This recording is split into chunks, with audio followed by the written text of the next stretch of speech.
大家好，这里是魂创基地，欢迎来到我的频道。今年 iPhone 17Air 的纯 eSIM 发布，让我们逐渐感觉到 SIM 卡已经被 eSIM 所取代。那很多人都不知道 eSIM 是什么。今天这期视频我们就跟大家聊一聊什么是 eSIM 呢，以及推荐给大家一个可以替代 eSIM 的 eSIM 卡。一直以来，在苹果的引领下，手机取消了 TF 卡槽，电池从可拆卸换成了一体式，耳机也从有线换成了蓝牙无线，手机一直朝着越来越简约的方向进化。现在 SIM 卡的卡槽也迎来了革命，实体的 SIM 卡正在逐步向 eSIM 进化。在2022年的时候，在美国所有市场销售的 iPhone 机型都不配备物理的 SIM 卡卡槽。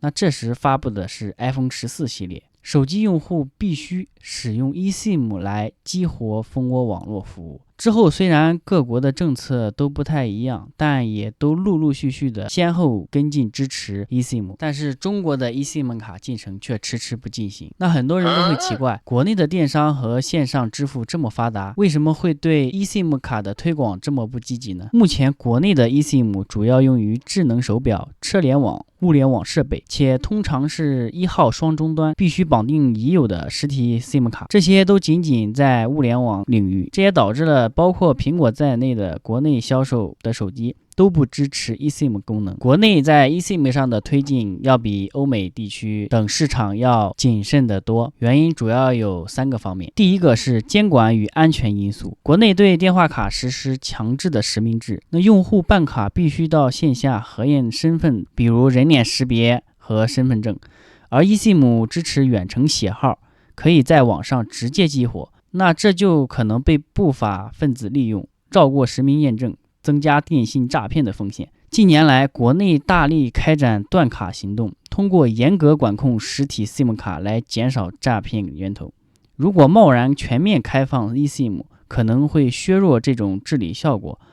eSIM 技术允许用户直接下载境外运营商的配置文件，那如果不加限制，用户可能绕过国内的监管，直接接入香港或者海外的网络。第二点是行业与商业模式。传统 SIM 卡模式下，用户换号或者换运营商的门槛非常的高，能保证用户的粘性。那 eSIM 让用户可以随时的切换运营商，增加了用户流失的风险。实体的 SIM 卡本身也能带来一定的收益，比如说卡费、换卡费，还有合约机绑定等等。eSIM 普及会削弱这部分的收入。还有一点是 eSIM 让携号转网更加的容易，3大运营商之间的竞争会更加的激烈，这也是他们推进缓慢的现实考量。第3点是技术与基础的设施， eSIM 需要运营商搭建 SMDP 等远程配置平台，这也是一笔不小的投入。那部分 4G、5G 核心网设备需要升级才能够支持大规模的 eSIM 业务。还有就是国内需要制定统一的 eSIM 技术标准，确保不同的设备和运营商之间的兼容性。最重要的一点是，国内不是技术上做不到，而是出于各个方面的综合考量，选择了谨慎推进。那未来可能随着监管手段的升级和市场需求的增加，eSIM 在中国全面普及也是大势所趋，但会是一个循序渐进的过程。接下来我们来讲一下什么是 eSIM。eSIM 是一种嵌入到设备，例如手机或者平板电脑中的数字 SIM 卡。它的工作原理和实体的 SIM 卡一样，只是一个是内置的，一个是物理的。它拥有传统的 SIM 卡所有的功能，但无需将一张小卡插入到手机里。此外呢， eSIM 还允许您使用多家运营商的服务和多个电话号码，这点就非常的方便。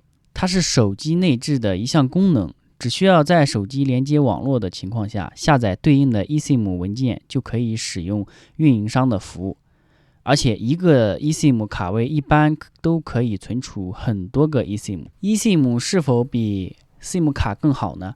简而言之，是的。eSIM 它是集成在手机里，不用插卡。这样的话，你在去多个国家旅游的时候，不用更换卡，只需要下载当地的运营商 eSIM 就可以使用。没有 SIM 卡槽，手机也能做得更加的小巧，或者拥有更多优化的功能，比如可以堆设更多的电池容量。下面我们来看一下 eSIM 和实体 SIM 卡的详细对照。eSIM 可以切换很多个网络运营商，而 SIM 卡最多只有2个。然后 eSIM 的移除方法只需要禁用配置文件，而 SIM 卡需要使用卡针取下 SIM。 激活方式 eSIM 有手动和自动，而 SIM 卡只有手动。在兼容性方面， eSIM 仅适用于版本较新的设备，而 SIM 卡适用于旧设备以及大部分的新设备。eSIM 在国外使用价格比较实惠，能够轻松获取不同的国家地区流量套餐，但是 SIM 卡可能会因漫游而支付高昂的话费。前面我们提到，一个 eSIM 的卡位一般可以存储很多个不同的 eSIM， 那么很多商家把握住了这个商机，他们推出了使用实体的 eSIM 卡来代替 eSIM。 那我今天就给大家介绍这款产品，叫 XeSIM。它的稳定性和应用性方面都很不错，它不需要登录和注册账号来使用，还有就是对 iPhone 用户比较友好，它支持在 iPhone 上面直接下载 eSIM 和管理 eSIM 配置文件。首先带大家看一看它的官网，我们打开官网往下拉，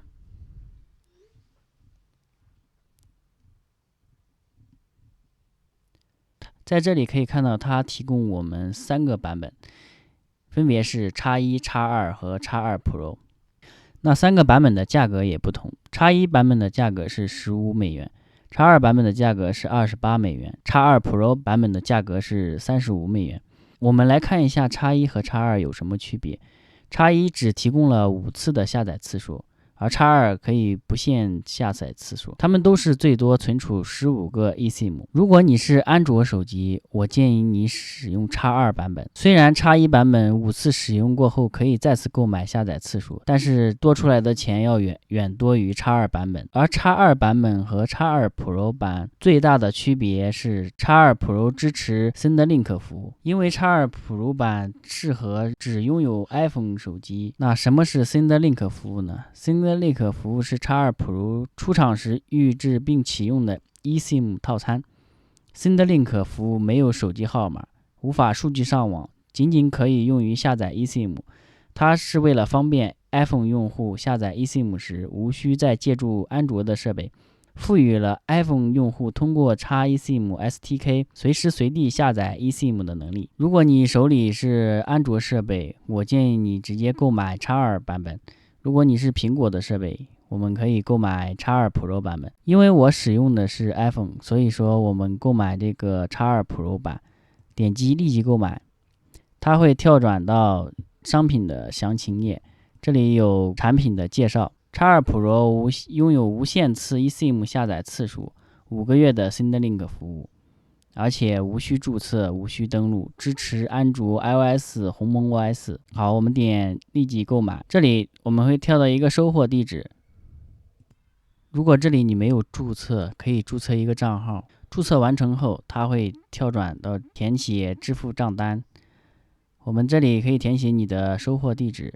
如果你的收货地址在国内，那么它的快递方式是包邮的，当然你也可以选择增加2美元使用更快的顺丰。如果你是国外的用户，它需要加上大概1到2美元的物流费用。它的付款方式支持 PayPal、 支付宝支付还有微信支付。在优惠券这里可以加上我的9折优惠码，我们输入进去后点击验证，在这里我们可以看到有 3.5美元的优惠。那么以上就是这期影片的全部内容，如果你感兴趣可以点赞订阅，我会为大家分享更多的影片，下期见。